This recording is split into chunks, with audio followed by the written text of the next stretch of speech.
네, 안녕하세요. 안성희 세무사입니다. 저는 가업승계나 아니면 가족정리 아니면 자녀 증여세 없는 자산승계를 전문으로 하고 있는 컨설팅 세무사입니다. 얼마 전에 강민수 국세청장님께서 이제 정확하게 국세청에서 밝힌 게 편법적인 자녀 증여세 없는 자본거래나 이런 것들에 대해서는 집중적으로 조사를 하겠다고 해서 저희가 지분이동이나 이런 부분에 있어서는 좀 주의를 많이 하셔야 될 것 같고요.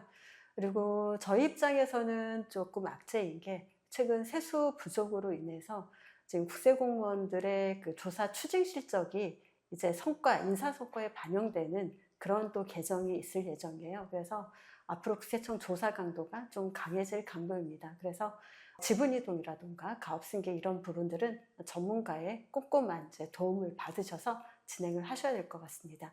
이번 주제는 자녀증여세 없는 가족법인 활용한 자산승계 전략입니다. 저희가 이제 보통 대표님들이 부동산을 많이 구입을 하시는데요. 애국자는 사실 다른 게 애국자가 아니죠. 세금을 많이 내면 애국자라고 할 수 있죠. 우리 애국자 대표님의 가족법인 활용하지 않은 경우에 부동산 투자 시 상속세가 어떻게 되는지 먼저 한번 보도록 하겠습니다. 우리 이제 대표님 이름이 김투자 씨고요. 여유자금 57억으로 강남 부동산 150억짜리를 구입을 했습니다. 이 경우에 대출을 100억을 받고 본인 에코티는 50억으로 구입을 했습니다. 그리고 그동안 부동산 임대 수익이 상속 시까지 10억이 발생한 경우를 가정해 보겠습니다. 그러면 임대 수익에 대해서 소득세, 건보료도 또 납부를 하셨겠죠. 그리고 강남 부동산이 150억이 상속세까지 2배가 상승을 했습니다. 그래서 감정평가액이 300억이 됐습니다. 그럼 여러분 이때 상속이 발생한다 그러면 세금이 얼마 정도 나오는지 한번 볼까요? 상속재산은 이제 부채 100억 원을 차감하니까 강남 부동산 200억과 임대 수입 누적액 10억이 돼서 총 210억이 되고요. 이럴 경우에 상속세는 82억, 그리고 여기에 취득세가 6억 3천 정도 들어가니까 총 88억을 상속세로 내야 됩니다. 근데 현재 보시면 아시다시피 만약에 이 김투자 씨가 금융자산이 없다고 한다면 이 상속세 납부할 재원이 없겠죠. 이럴 때는 부동산을 팔아서 상속세를 납부해야 되기 때문에 이제 강남 부동산도 보면은 상속 물건이라고 해서 금매들이 나와서 굉장히 싸게 매각되는 경우들이 있는데 부동산도 좀 싸게 매각해야 되는 상황이 될 수 있습니다. 지금까지 본 게 우리 김투자 씨가 가족법은 활용하지 않고 부동산을 투자한 경우에 대한 결과입니다. 그러면 저희가 자녀증여세 없이 가족법인 활용한 자산 승계 전략을 살펴보도록 하겠습니다. 아까는 김투자 씨 개인적으로 부동산 투자를 했는데요.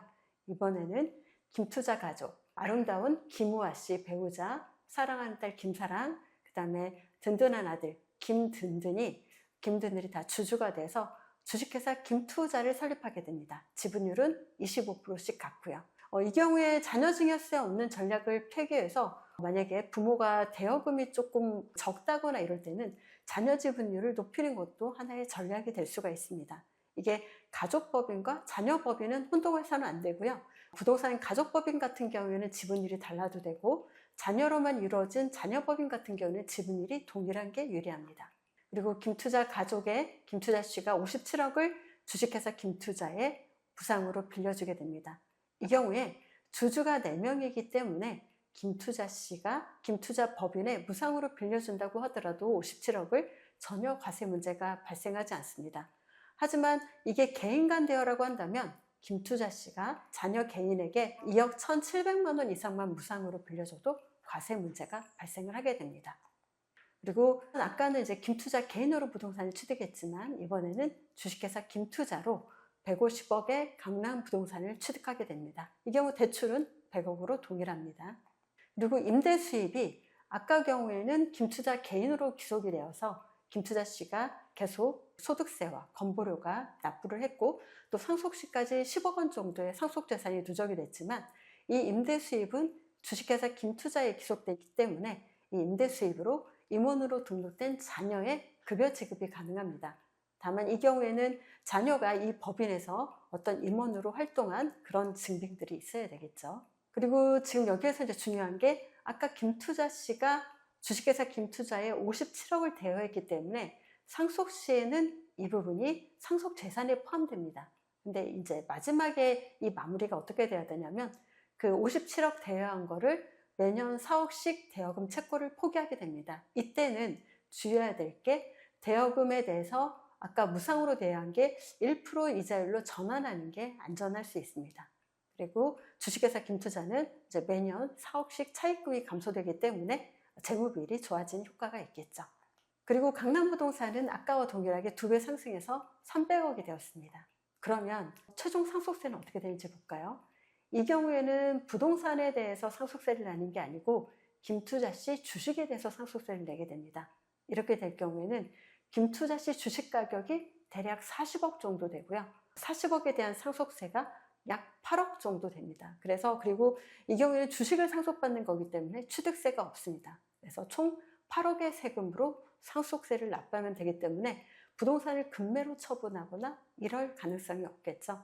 그래서 오늘 지금 이 사례를 봤을 때는 부동산 투자를 계획하고 있는 대표님이라고 하신다면 당연히 가족법인 설립해서 가족법인 통해서 부동산 취득하는 게 훨씬 더 유리한 거를 알 수가 있겠죠. 그래서 이런 부분들은 꼭 부동산 투자 시 참고하시기 바라며 최근에 이제 부동산 급매물이 많이 나오고 있습니다. 그래서 어떻게 보면 4억으로 쓸 부동산을 취득하기에 굉장히 좀 좋은 시기일 수도 있는데요. 그럴 때는 법인에서 사업 필요하실 때도 법인의 여유자금이 있는 경우라고 해도 법인으로 투자하거나 아니면 대표이사 개인으로 투자하지 마시고 가족법인으로 투자하시는 거를 한번 참조해 보시기 바랍니다. 네, 오늘 강의에 대해서 궁금하신 점 있으면 중소기업 경영연구소로 문의 주시기 바랍니다. 감사합니다.